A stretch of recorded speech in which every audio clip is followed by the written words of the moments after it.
அவரிடம் நம்பிக்கை கொள்ளும் எவரும் நிலைவாழ்வை கொண்டுள்ளார்கள்.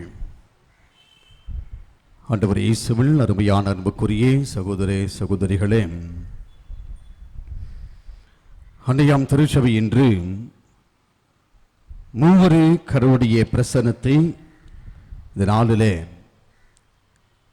கொண்டாடி கொண்டிருக்கிறது.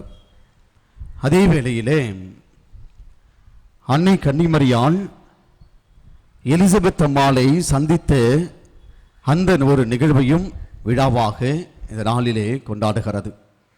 ஆனால் ஞாயிற்றுக்கிழமை என்பதனால் அந்த அன்னை மரியாள் சந்தித்த பெருவிழாவை நாம் கொண்டாட முடியவில்லை.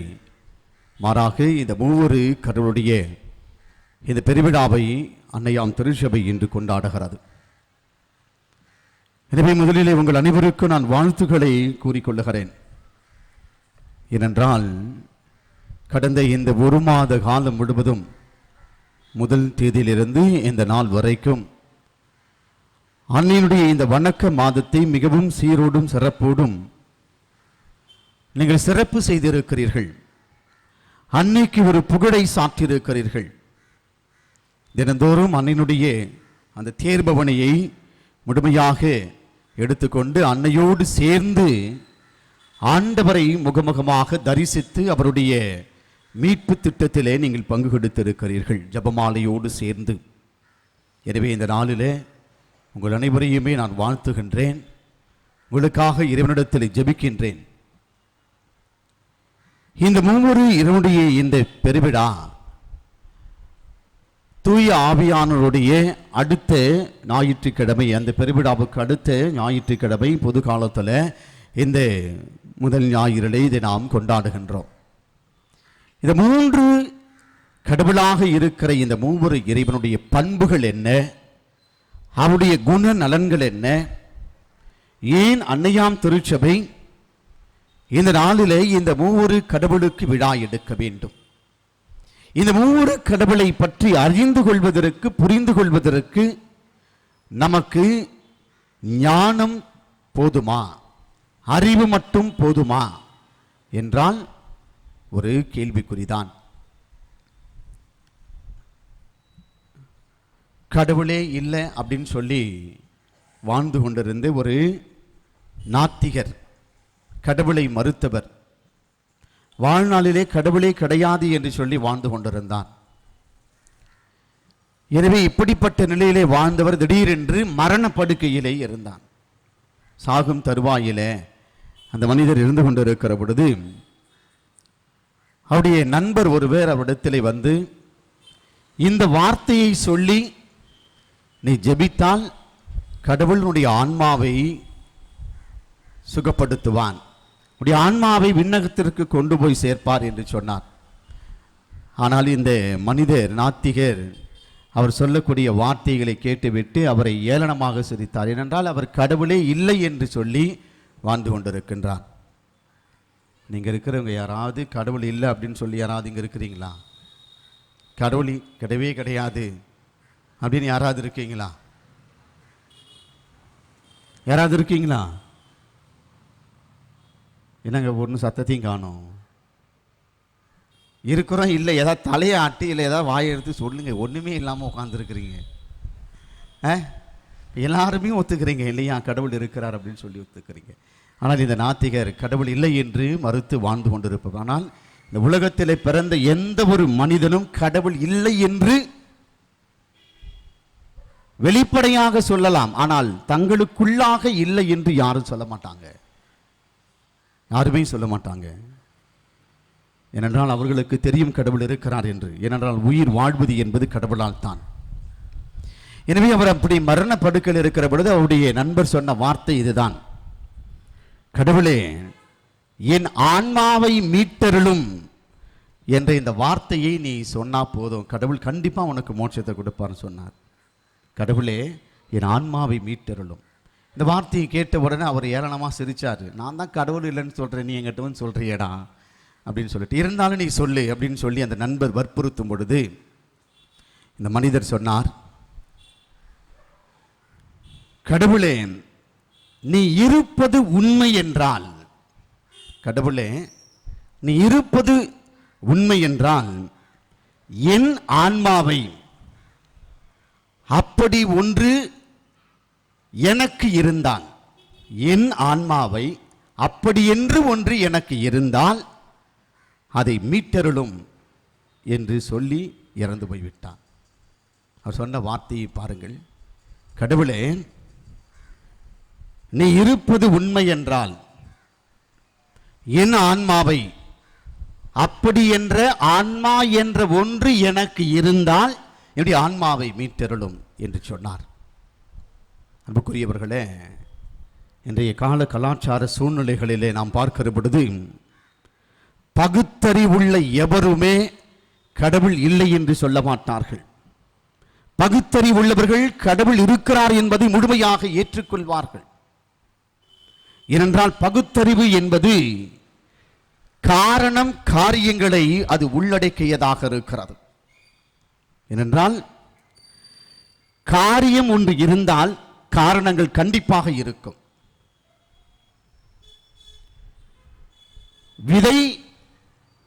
விதையின்றி மரம் இல்லை, தாயின்றி சேய் இல்லை.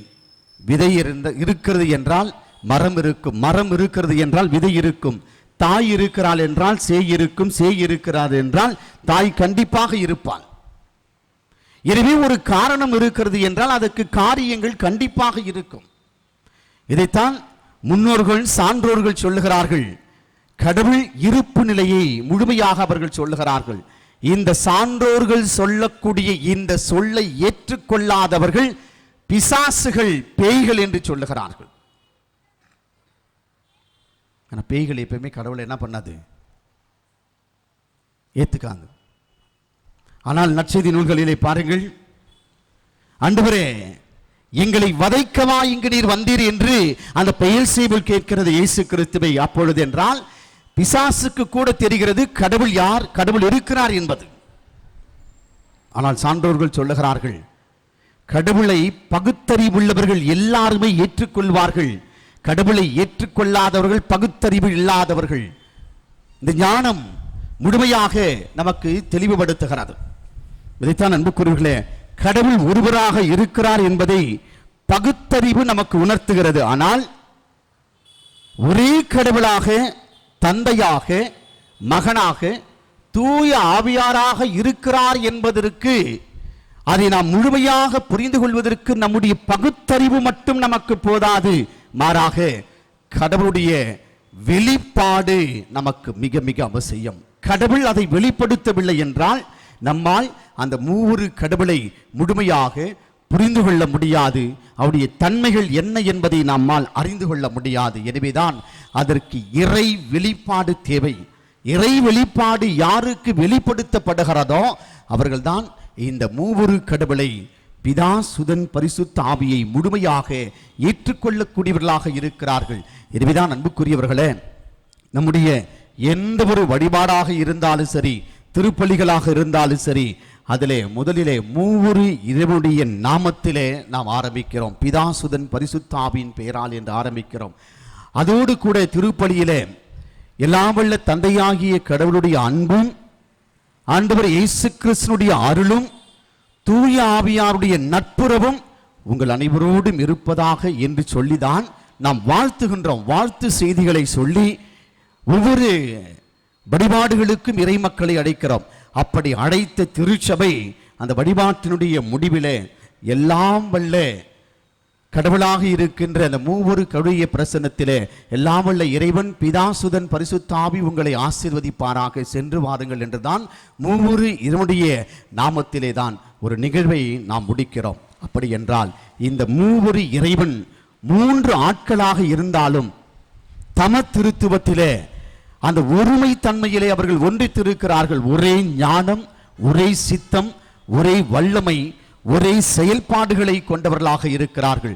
எனவேதான் ஆண்டவர் இயேசு கிறிஸ்து மிக தெளிவாக சொல்லுகிறார், அன்புக்குரியவர்களே, நான் தந்தையிடமிருந்து இந்த உலகிற்கு வந்தேன், மீண்டும் இப்பொழுது உலகத்தை விட்டு தந்தையிடத்திலே செல்லுகிறேன்.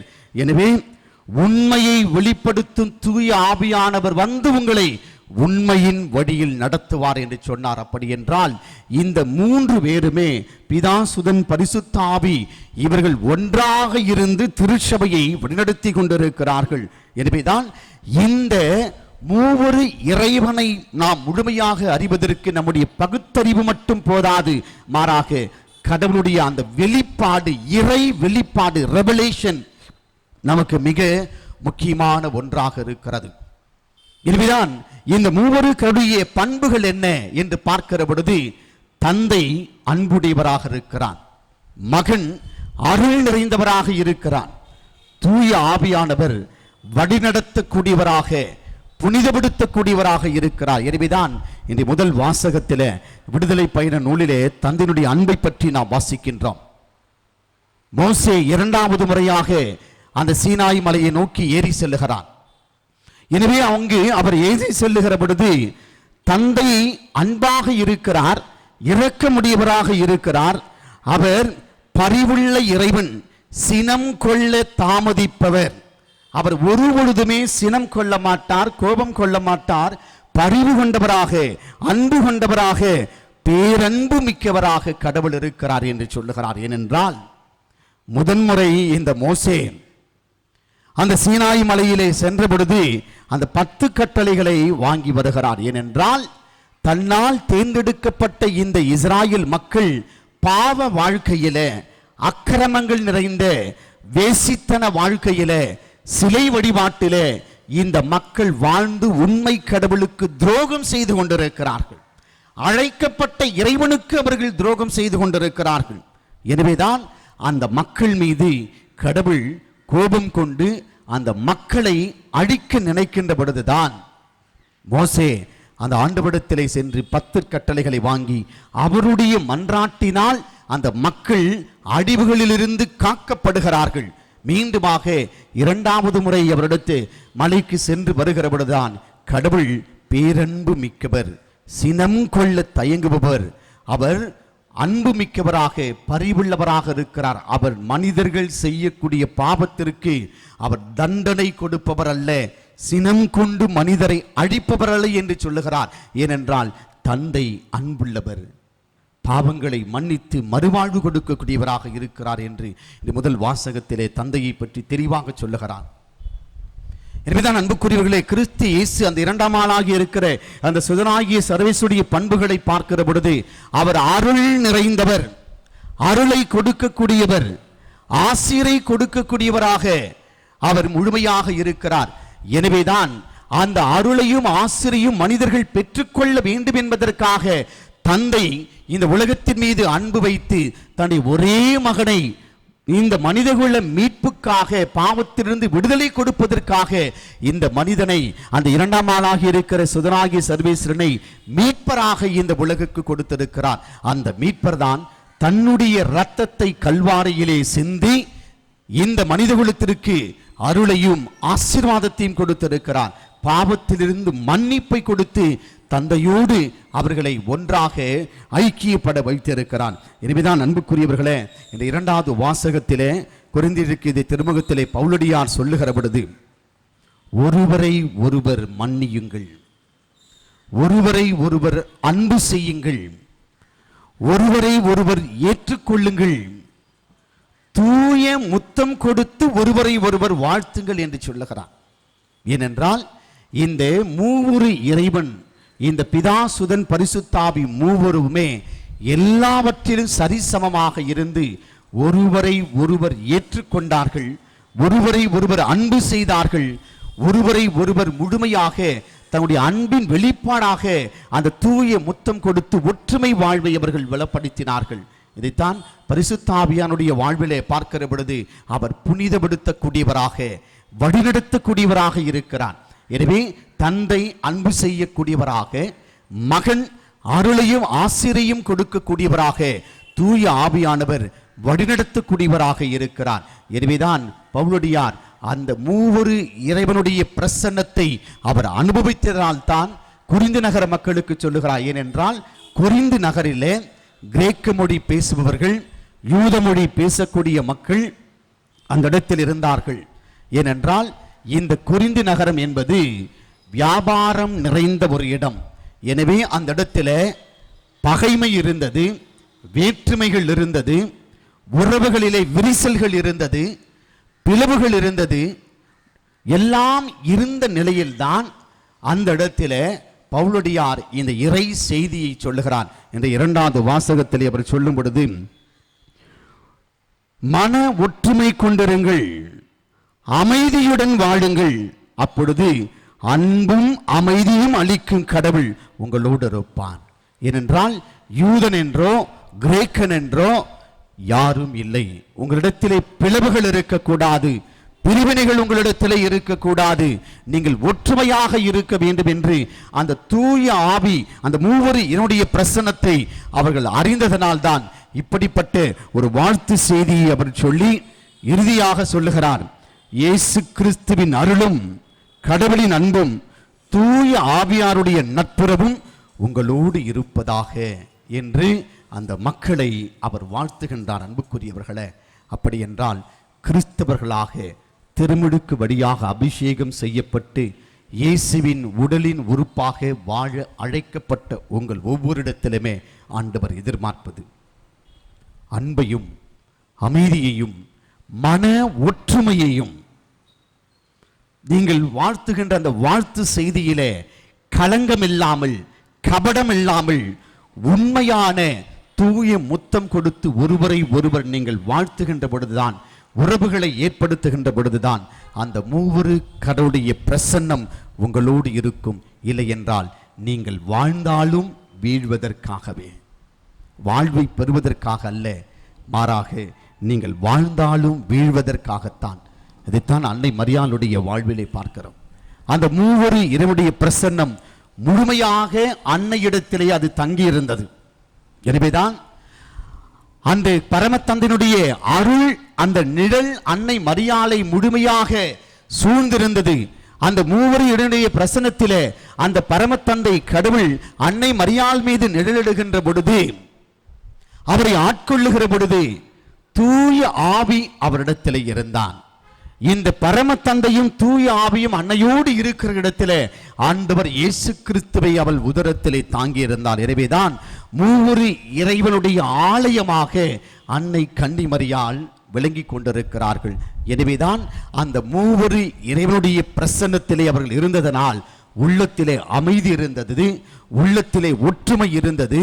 அவர்கள் உறவுகளை ஏற்படுத்தினார்கள், மகிழ்ச்சியை கொடுத்தார்கள். எனவேதான் அன்னை கன்னிமரியாள் எலிசபெத் அம்மாளை சந்திக்க சென்றார்கள்.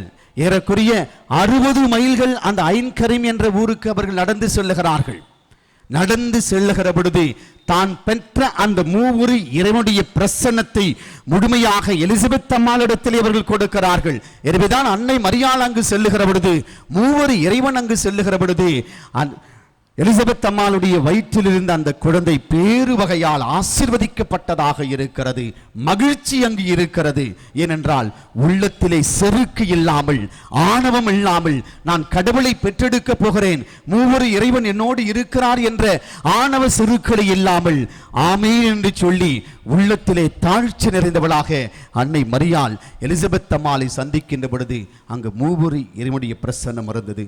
அந்த ஒரு பிரசன்னம்தான் ஆண்டவர் இயேசு கிறிஸ்து அவர் இறந்து அடக்கம் செய்யப்பட்டு உயிர்த்த பிறகு சீடர்கள் எல்லாம் ஓடி போனார்கள்.